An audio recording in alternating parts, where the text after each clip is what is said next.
Back in a moment, we have Taylor McHargue, college football analyst, with us on 365 Sports on Thursdays at around 4:30. And Taylor, thank you very much. How much do you get, not as a player now, but do you still get any kind of week of games type butterflies as a broadcaster? I think a little bit I still really enjoy the coaches' calls. I really like to be prepared for those and not ask the stock sort of standard questions. I would say the piece that I still get nervous for every week is just on camera right before we go on, because a lot of times you're doing that live and you get one shot at that. Outside of that, though, once you get into it, look, there's not nearly the level of pressure on me or our team as there is when you're playing, certainly, but I think there's still some jitters going into a game week.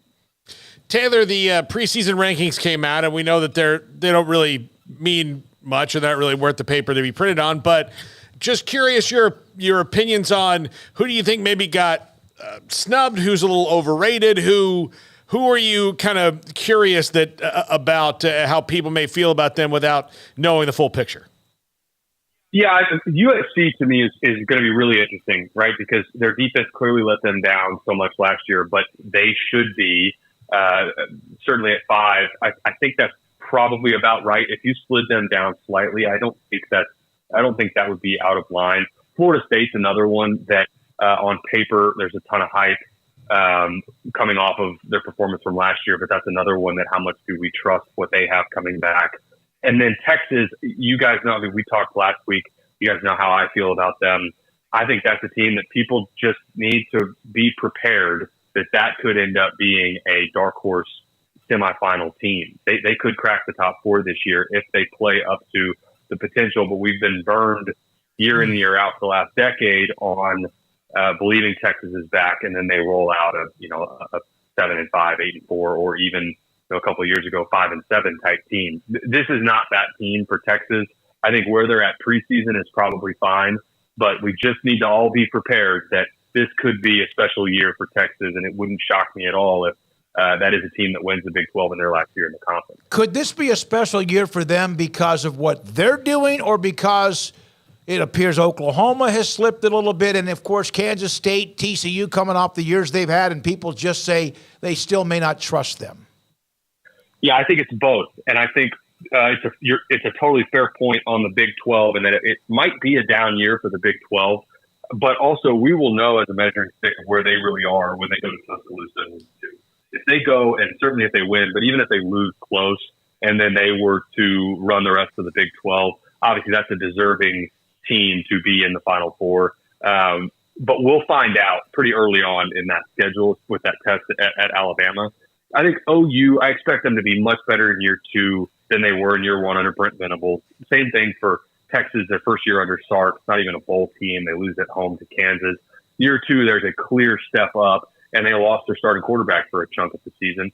But there is so much depth on that team. Getting Catalina at safety from the transfer portal from Arkansas, that's a huge get for them. That wide receiver room is stacked. The best offensive line Texas has had since the Mac Brown days.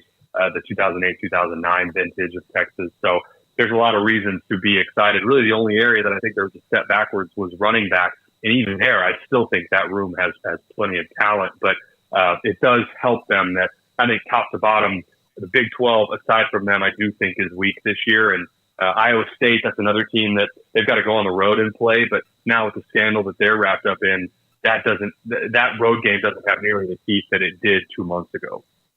Taylor, if you're Matt Campbell, how do you drill down and handle that? I mean, there's only, you got to just go with you have on the roster, but as far as morale and everything going on with the team and getting through this, which is going to be a firestorm, no matter what, it just depends on how big it grows. How do you handle this if you're Matt Campbell? Yeah, I think you got to have the us against the world mentality, but you got to do it tactfully, and you've got to try as best you can to keep your kids focused on what's going on in the building day in and day out and try and tune out the noise. But that's really difficult with college kids. Those are the types of things that pros are they're obviously much better at that. When there's some sort of off the field scandal or there's some sort of issue, professional athletes are much better at don't listen to the news, don't even open Twitter or any sort of social media during the season. But college kids just aren't that way. It's just not realistic to expect that from 18 to 22-year-olds.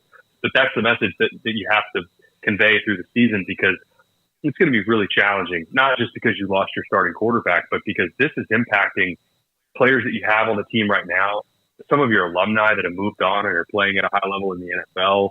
It impacts your rival in Iowa, that game that means so much to both of those teams. Now it's embroiled, and all the storylines they're going to be leading into that week are going to be about this gambling scandal. So there's no other way around it. It's going to be a really challenging year mentally for Iowa State. Taylor, I know that most of these reports, in fact, I think most of the reports about Rice and where they might end up going, we know what's happening with the Pac-12, but I've seen most of those shot down. As someone that's like in that community, was that ever legitimate among anybody at Rice that they might be going somewhere else? Because that doesn't seem to be happening, in my opinion. If there was, I wasn't made aware of it. And the people that I know that are around the program, there was nothing that was ever brought up to me that seemed to really have legs. I think Rice, I know Rice is really excited about their opportunity in the American Conference. That was a big deal for them to get out of Conference USA and into the American Conference. I think for the conference as a whole, and now this is my opinion, this is not from anything that I've heard from either the American Conference or Rice, I think the opportunity to grab any of the schools from the Pac-12, what's remaining from the Pac-12, that certainly enhances the American Conference. But there hasn't been anything that's been presented so far that, and I agree with you, it really feels like it has legs. It also feels like we're running out of time in this remaining window where this probably gets pushed out to next season. I think it almost certainly gets pushed out to next season. The piece that's still interesting to me is what happens ultimately with SMU, because they have not been bashful about wanting to get to a Power 5 conference, and it really feels like now they're putting all their eggs in the basket of the ACC, because the Big 12, if they're to be trusted, which I think they've been very clear with their messaging, they're done now. They're good. They've turned off talks with UConn and Gonzaga from a basketball perspective, and now if you're SMU, what does that look like moving into 2024? Do they continue to try and bang on the door of the ACC, and do they ultimately move to that conference? Yeah, it just feels to them, I feel a little bit bad for SMU in that, they're telling the ACC probably everything a lot of the schools want to hear, but the ACC has bigger problems in that not everybody seems to want to be in that conference right now. Some publicly, some probably privately. ACC's top priority has to be retaining Clemson and Florida State. SMU is interesting because they're just a little bit behind on the initiatives that they now have in place with the money that they've raised. The NIL, they are as active in the NIL space as you're going to find, certainly from the Group of Five level, but even that sort of bottom Power 5 tier school, SMU is right there. The end zone facility that they're building, the upgrades to the facilities, it's all there, but it's just not there yet. And I think that probably has something to do with it. Again, that's just speculation from me. But what I do know is Brett Lashley, even to us, they've been very clear that the American Conference and the new look American Conference with the 6 schools that have come in, that is not where they want to be long term. It's just going to be interesting to see, do they find a home elsewhere? And it looks like, again, that probably, if it is somewhere, it's probably in the ACC. All right, last thing, and we appreciate it, Taylor McHargue, ESPN broadcast. You said you're also doing something on the CBS network as well, right? Got some games there as two? Yeah, doing some Conference USA with CBS as well. So Alabama is 4th, and most people would wake up and be the happiest program on earth. It's the lowest they've been ranked since 2009 when they started the great run under Saban as far as winning the national title. Is that, and I've covered this a long, long time. There's been great rivalries, but is that insane that it's been that long since they've been ranked 4th or lower in the top 25 preseason poll?